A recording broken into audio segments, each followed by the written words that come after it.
nous allons voir dans cette capsule vidéo la notion de somme de vecteurs. Donc nous avons ici trois vecteurs, le vecteur D, le vecteur U, le vecteur W.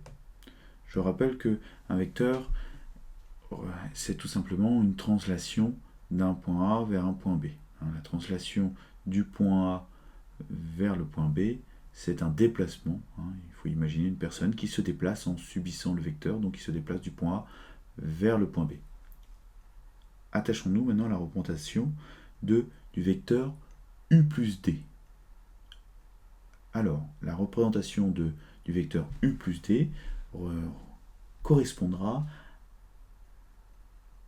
à l'addition de deux translations. Tout simplement, deux translations successives vont se dérouler. Tout d'abord, la translation de A jusqu'à B, puis la translation correspondant au vecteur D. Ainsi, la personne se déplaçant sur U et suivant D, donc subissant le déplacement du vecteur U plus du vecteur D, arrivera ici. Cela correspond au vecteur qui est ici. Donc un déplacement équivalent, une translation définie avec ce vecteur S qui est ici, correspondra au même déplacement que celui allant de U plus D. Nous retrouvons la notion de coordonnées, puisque je vous rappelle que nous pouvons associer à ces vecteurs des coordonnées dans un repère. Donc voici les coordonnées. Et visualisons ce qui se passe, quelle est l'incidence de l'addition de deux vecteurs sur les coordonnées.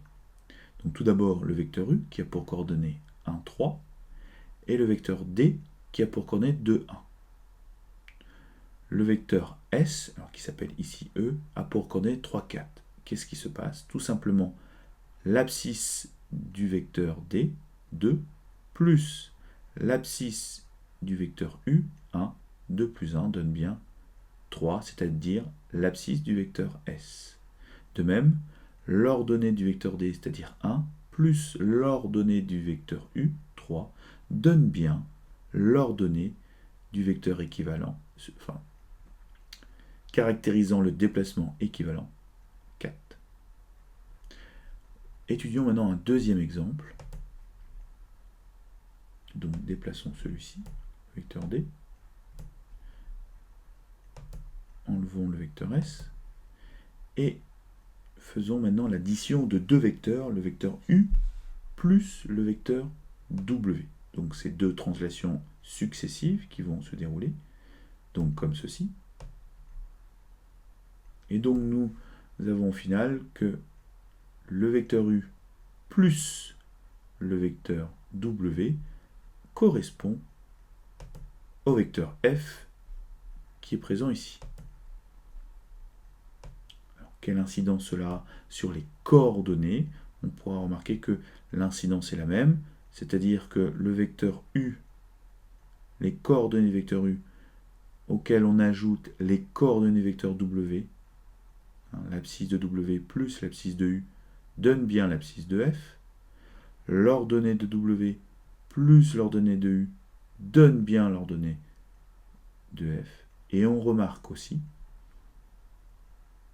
que 2 fois le vecteur U égale le vecteur F. Donc ici, la somme de deux vecteurs, qui sont en fait deux vecteurs égaux, donne un troisième vecteur. Ceci sera l'objet d'une deuxième capsule vidéo.